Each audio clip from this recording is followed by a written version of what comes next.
નમસ્કાર. ચાલો આજે એક એવા વિષય પર વાત કરીએ જે સીધો આપણા બધાના ભવિષ્ય સાથે જોડાયેલો છે અને એ છે સંસાધન સંરક્ષણ. આવો સમજીએ કે આખરે આ આટલું બધું જરૂરી કેમ છે.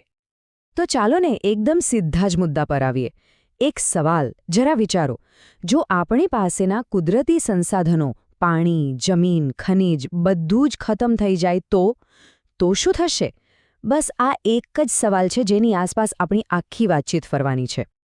તો આ આખી વાતને સમજવા માટે આપણે 4 ભાગમાં આગળ વધીશું. પહેલાં તો એ જોઈશું કે સંરક્ષણની જરૂર જ શું છે. પછી જમીન અને પાણીની વાત કરીશું. ત્યાર પછી વન્યજીવન અને જંગલો પર નજર નાખીશું. અને છેલ્લે સૌથી અગત્યનું, ભવિષ્ય માટે આપણા સંસાધનોને કેવી રીતે બચાવી શકાય એ સમજીશું. તો ચાલો શરૂઆત કરીએ આપણા પહેલા વિભાગથી, સંરક્ષણ માટેની હાકલ. અને જો આ કોઈ શોખની વાત નથી કે પછી ખાલી એક સારી આદત નથી. ના, આ તો ભવિષ્ય માટેની આપણી એક ફરજ છે, એક જવાબદારી છે. આની પાછળનો જે મૂળ વિચાર છે ને એ બહુ સરળ છે. આપણે આ ધરતી પરના સંસાધનોના માલિક નથી, બિલકુલ નહીં. આપણે તો બસ એના ટ્રસ્ટી, એના રખેવાળ છીએ. આપણી ફરજ બસ એટલી જ છે કે જે આપણને મળ્યું છે એને સાચવીને સારી હાલતમાં આપણી આવનારી પેઢીને સોંપીએ.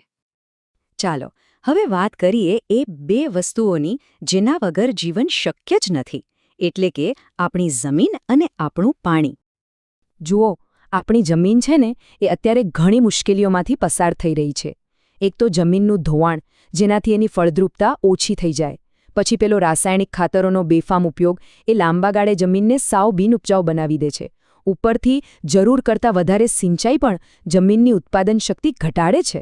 અને હા, જંતુનાશકો એ તો જમીન અને પાણી બંનેને પ્રદૂષિત કરી રહ્યા છે. તો સવાલ એ છે કે આનો ઉપાય શું?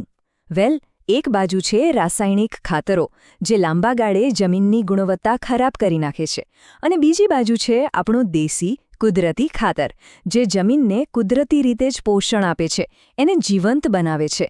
પસંદગી સ્પષ્ટ છે, ખરું ને? બસ આવી જ વાત સિંચાઈની છે. ખેતરોમાં પાણી રેડ કરવાથી પાણીનો તો બગાડ થાય જ છે, પણ જમીનની તાકાત પણ ઘટે છે. એની સામે એક જોરદાર ઉપાય છે, ટપક સિંચાઈ પદ્ધતિ. આમાં શું થાય? પાણી સીધું જ ટીપે ટીપે છોડના મૂળમાં પહોંચે છે. પાણીનો બગાડ શૂન્ય અને ફાયદો મહત્તમ. અને એક વાત ખાસ સમજવા જેવી છે, આ બધા ઉપાયો કોઈ હવામાંથી નથી આવ્યા. આ બધા જ ઉપાયો સ્થાપિત સંરક્ષણ માર્ગદર્શિકાઓમાંથી લેવામાં આવ્યા છે.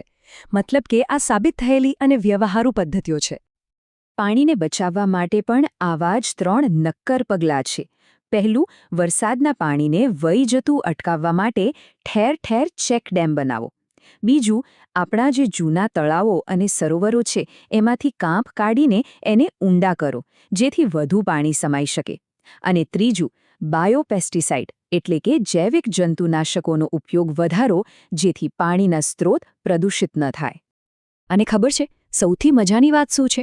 આ બચતની શરૂઆત આપણા પોતાના ઘરમાંથી પણ થઈ શકે છે. ઘરમાંથી જે ગંદુ પાણી નીકળે છે ને એને પણ શુદ્ધ કરીને રસોડાના બગીચામાં વાપરી શકાય. વિચારો, એ જ પાણીથી તાજા શાકભાજી ઉગાડી શકાય. જમીન અને પાણીની વાત તો કરી, પણ હવે થોડું મોટું ચિત્ર જોઈએ. વાત કરીએ વન્યજીવન અને જંગલોની, આખી ઇકોસિસ્ટમને સાચવવાની. ઘણીવાર આપણને લાગે કે વન્યજીવન બચાવવું એટલે ખાલી પ્રાણીઓને બચાવવા, પણ ના, એનાથી ઘણું વધારે છે. આખી પ્રકૃતિનું જે સંતુલન છે ને એના માટે વન્યજીવો ખૂબ જ જરૂરી છે, અને એ સંતુલન જળવાશે તો જ આપણું અસ્તિત્વ ટકશે. બધું એકબીજા સાથે જોડાયેલું છે. તો આ માટે શું કરવું જોઈએ? કેટલાક કડક પગલાં લેવા જ પડશે. ગેરકાયદેસર શિકારને રોકવા માટે સખત કાયદા બનાવવા અને એનો અમલ કરાવવો. જંગલોમાં જે બેફામ ચરાઈ થાય છે એને અટકાવવી. અને સૌથી અગત્યનું, વન નાબૂદી એટલે કે વૃક્ષોનું કપાતું અટકાવવા માટે સક્રિયપણે કામ કરવું પડશે. અને હવે આપણે આવી પહોંચ્યા છીએ આપણા છેલ્લા અને કદાચ સૌથી મહત્વના વિભાગ પર, ભવિષ્ય માટે આપણા સંસાધનોને કેવી રીતે સુરક્ષિત કરવા. ખાસ કરીને વાત કરીશું ઊર્જાની, આવતીકાલ માટેની ઊર્જા. સૌથી પહેલાં તો આપણે પડકારને બરાબર સમજવો પડશે. જુઓ, કેટલાક સંસાધનો એવા છે જે બિન નવીનીકરણીય છે, મતલબ કે એ ફરીથી નથી બની શકતા. એનો ભંડાર મર્યાદિત છે. આપણે જે ગતિએ એને વાપરી રહ્યા છીએ એ ગતિએ એ પાછા બનતા નથી. એક દિવસ એ ખૂટી જવાના છે, એ નક્કી છે. તો આ બે વચ્ચેનો તફાવત સમજવો ખૂબ જ જરૂરી છે. એક તરફ છે પેટ્રોલ, ડીઝલ, કોલસો, જે બિનનવીનીકરણીય છે. આજે નહીં તો કાલે એ ખતમ થઈ જ જવાના છે. અને બીજી તરફ છે નવીનીકરણીય સ્ત્રોત, સૂર્યની ઊર્જા, પવન ઊર્જા, જે ક્યારેય ખતમ નથી થવાના. તો ભવિષ્ય માટે કયો રસ્તો પસંદ કરવો એ નિર્ણય હવે આપણે લેવાનો છે. અને સારી વાત એ છે કે આ બધા વિકલ્પો આપણી સામે જ છે. સૌર ઊર્જા, પવન ઊર્જા, ભરતી ઊર્જા, ટેકનોલોજી તૈયાર છે. હવે બસ જરૂર છે આ ટકાઉ વિકલ્પોમાં વધારે રોકાણ કરવાની અને એનો વ્યાપ વધારવાની.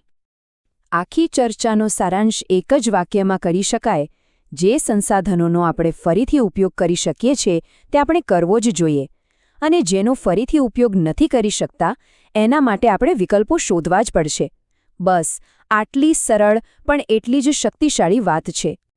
તો ચાલો આ વાતને એક વિચાર સાથે પૂરી કરીએ. જરા કલ્પના કરો કે એક તળાવ છે જે કચરાથી ભરેલું છે. શું એ પાણીનો સંગ્રહ કરી શકશે? નહીં. તો હવે આપણે જાતને પૂછીએ કે આપણે આપણી આ દુનિયાને, આપણી આ ધરતીને શેનાથી ભરી રહ્યા છીએ? અને આ બધું ભરવાની પ્રક્રિયામાં આપણે શું શું ગુમાવી રહ્યા છીએ? આ સવાલ પર વિચાર ચોક્કસ કરજો.